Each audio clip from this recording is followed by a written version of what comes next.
2 साल से चल रहा एक जंग, इसमें उलझे हुए दो देश और इस जंग की गवाह है पूरी दुनिया।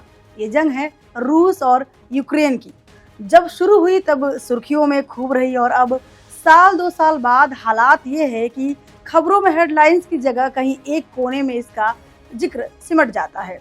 अब इस जंग की एक बार फिर चर्चा हुई है तो जाहिर सी बात है कि बात कोई बड़ी है।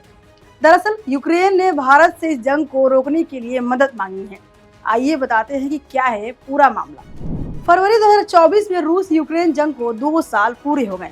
अमेरिका के आंकड़ों के मुताबिक जंग में अब तक रूस के 1,80,000 और यूक्रेन के 70,000 सैनिक मारे जा चुके हैं। यूक्रेन के 5 बड़े शहरों पर रूस का कब्जा है। दोनों देश समझौते को तैयार नहीं है। तो यूक्रेन का कहना है कि जब तक रूस उसके राज्यों से कब्जा नहीं हटा लेता है वो हमले जारी रखेंगे, जबकि रूस यूक्रेनी राज्यों से कब्जा नहीं छोड़ना चाहता। इसी बीच यूक्रेन के विदेश मंत्री दिमित्री कुलेबा ने विदेश मंत्री एस जयशंकर से मुलाकात की। दोनों ने रूस यूक्रेन जंग का शांतिपूर्ण हल निकालने पर चर्चा की। यूक्रेनी विदेश मंत्री कुलेबा 28 मार्च को 2 दिन के दौरे पर भारत आए थे।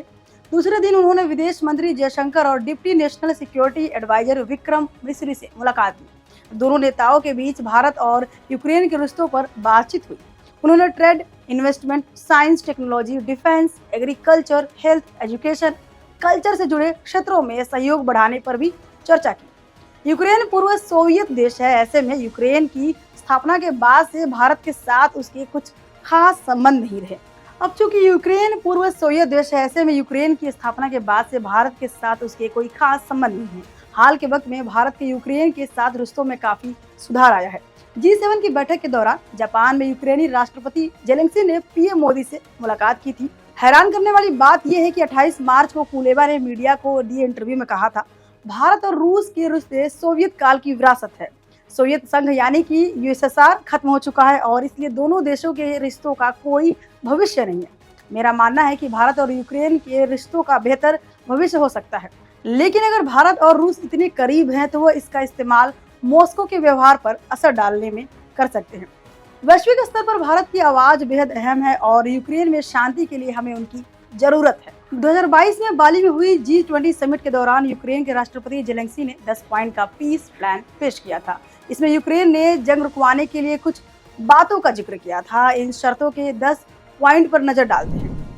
यूक्रेनी के सभी कैदियों को रिहा किया जाए, रूस अपने सैनिकों को यूक्रेन से पूरी तरह से बाहर निकाले, न्यूक्लियर सेफ्टी और एनर्जी सिक्योरिटी जैसे मुद्दों पर रूस यूक्रेन को गारंटी दे, हालातों पर नजर बनाए रखने के लिए एक ट्रिब्यूनल बनाया जाए, रूसी कब्जे वाले यूक्रेन के इलाकों को पूरी तरह खाली किया जाए, युद्ध अपराधों के लिए रूस को जिम्मेदार ठहराया जाए, जंग की वजह से हुए नुकसान का भुगतान रूस यूक्रेन को करे। तो ये थे वो 10 पॉइंट्स। कुछ दिन पहले ही पीएम मोदी ने रूस के राष्ट्रपति पुतिन और यूक्रेन के राष्ट्रपति जेलेंस्की से फोन पर बात की थी। उन्होंने दोनों नेताओं के सामने जंग पर भारत का रुख दोहराते हुए कहा था कि कूटनीति और बातचीत के जरिए मसले का हल निकाला जाना चाहिए।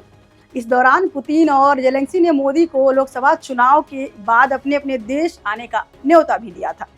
फोन कॉल के बाद पीएम मोदी ने सोशल मीडिया पर पोस्ट करके कहा था कि भारत ने हमेशा से जंग जल्द खत्म करने और शांति का समर्थन किया है। हम हमेशा मानवीय सहायता जारी रखेंगे। 2 साल से चल रहे रूस यूक्रेन के वॉर में जो हुआ है उसे पूरी दुनिया ने देखा है। अब इस वॉर को रोकने की कोशिश कितनी कामयाब होती है ये देखने वाली बात होगी। देश दुनिया की तमाम खबरों के लिए देखते रहिए क्लिक इंडिया। शुक्रिया।